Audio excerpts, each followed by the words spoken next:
Salut les lectrices et les lecteurs! Le 20 mars, c'est la journée internationale du bonheur. Normal puisque c'est le jour de l'anniversaire de ma grand-mère. En mars, il y a aussi la journée internationale de la marionnette, le 21.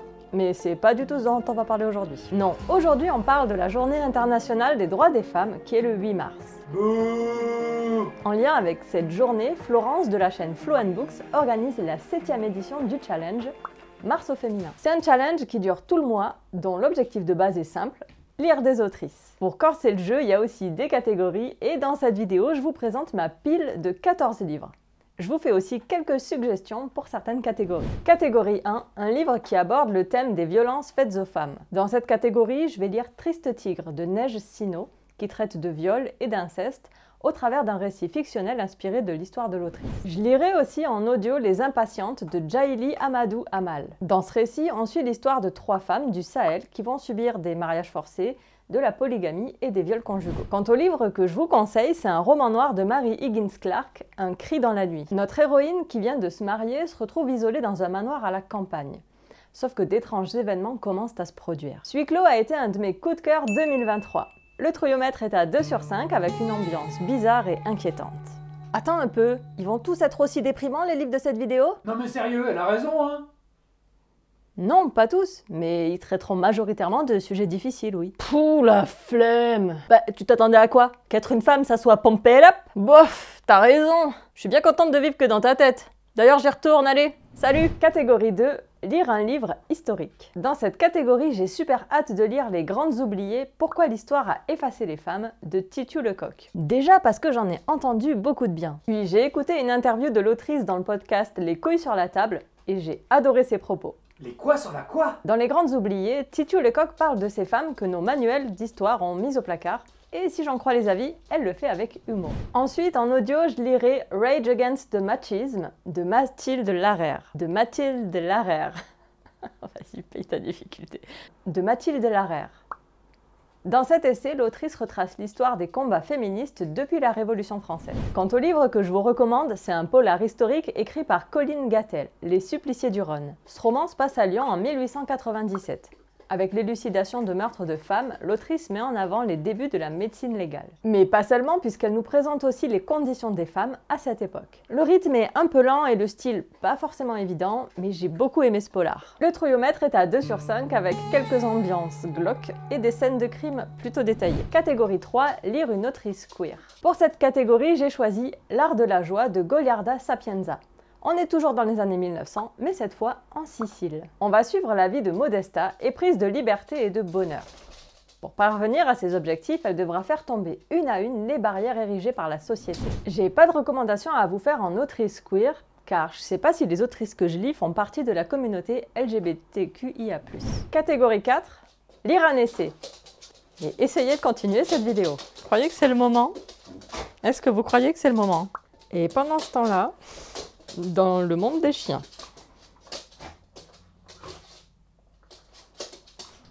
Catégorie 4, lire un essai. Pour ce thème, je souhaite lire 2 essais féministes. Un de Mona Chollet, Beauté fatale.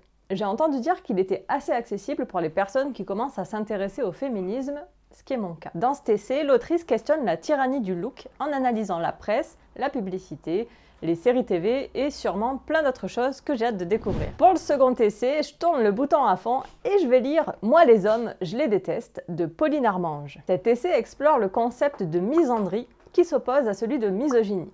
J'ai hâte d'y jeter un œil. Et comme j'ai jamais lu d'essai de ma vie, j'en ai pas à vous conseiller. Catégorie 5, lire une biographie ou une autobiographie. Pour cette catégorie, je lirai le fameux King Kong Theory de Virginie Despentes. Ça sera ma première expérience avec l'autrice. Si j'ai bien compris, avec ses récits, ça passe ou ça casse, car elle peut être crue dans ses propos. On verra ce que nous raconte l'autrice à propos du viol, de la pornographie et de la prostitution. Ensuite, je lirai un roman graphique que j'ai eu en service presse numérique sur le site NetGalley. Un roman graphique, c'est une BD, on est d'accord? Oui? Tu peux pas juste dire BD comme tout le monde? Non. C'est une biographie de Simone de Beauvoir écrite par Julia Corbic et illustrée par Julia Bernard. Pour ma part, je vous conseille l'autobiographie de Malala Yousafzai, Moi Malala. Je ne garantis pas du tout la prononciation de cette autrice.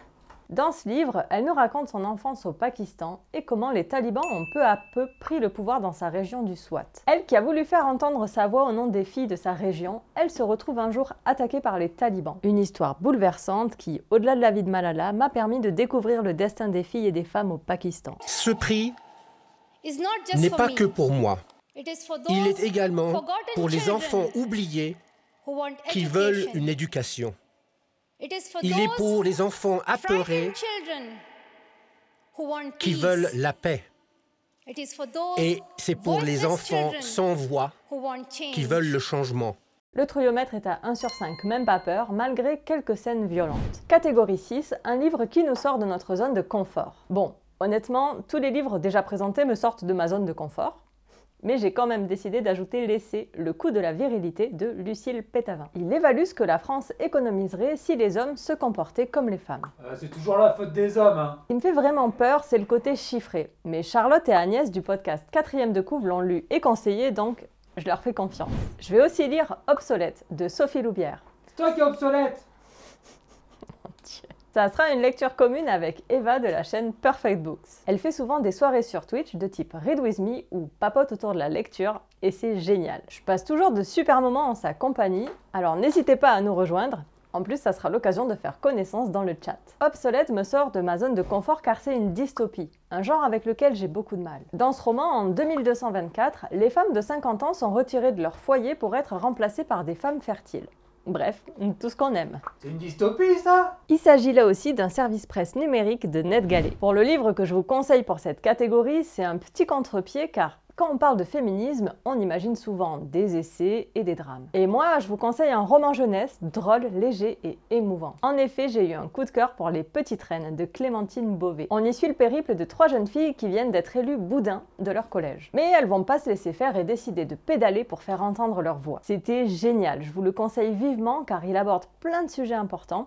Et tout ça de manière légère avec un trouillomètre à 1 sur 5. Catégorie 7, une femme qui a marqué son temps. J'aimerais lire un classique du féminisme avec le tome 1 du Deuxième sexe de Simone de Beauvoir. Je sais pas trop de quoi ça va parler et je vous cache pas que ce titre me fait un peu peur. Quant à une autrice de romans policiers que je vous conseille et qui a marqué son temps, c'est Agatha Christie. Simple et efficace. En plus, ces romans sont en général avec un trouillomètre à 1 sur 5. Catégorie 8, un polar, thriller, cosy mystery, roman noir. Je vais lire La deuxième femme de Louise May, autrice que je vais découvrir. Le résumé me fait un peu penser à Rebecca avec une femme qui en remplace une autre dans un foyer. Et en autrice de roman noir française, je vous conseille Sophie Loubière et particulièrement L'enfant au caillou. On y suit une retraitée isolée qui s'inquiète pour un petit garçon de son voisinage. J'avais beaucoup aimé ce roman dont le personnage principal était très bien écrit. Le trouillomètre était à 2 sur 5 avec une ambiance lourde et des violences sur un niveau. Catégorie bonus, lire une autrice des Louves du Polar. Les Louves du Polar est un collectif d'autrices françaises de la littérature noire, regroupant par exemple Cécile Cabanach, Sandrine Détombe